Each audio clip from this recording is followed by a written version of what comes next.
అందరికీ నమస్కారం. భగవద్గీత 7వ అధ్యాయం విజ్ఞాన యోగంలో 14వ శ్లోకం.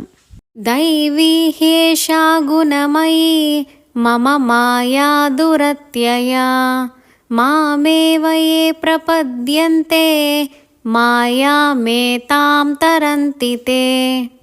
ప్రకృతి త్రిగుణాత్మకమైన నా దైవీ శక్తి మాయ అధిగమించుటకు చాలా కష్టతరమైనది. కానీ నాకు శరణాగతి చేసిన వారు దానిని సునాయాసముగా దాటగలరు అని శ్రీకృష్ణుడు పలికాడు.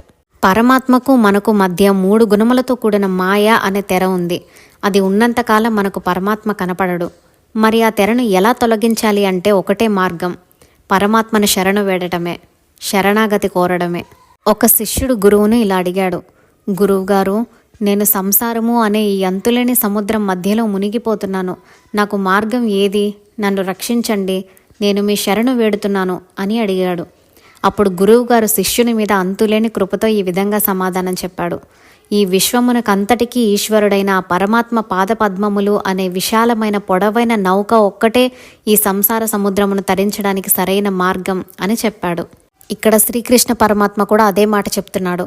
కానీ మానవులు ప్రాపంచిక విషయాల మీద, విషయవాంఛల మీద చూపిస్తున్న ప్రేమ, అభిమానము, ఆసక్తి పరమాత్మను తెలుసుకోవడం మీద చూపించడం లేదు.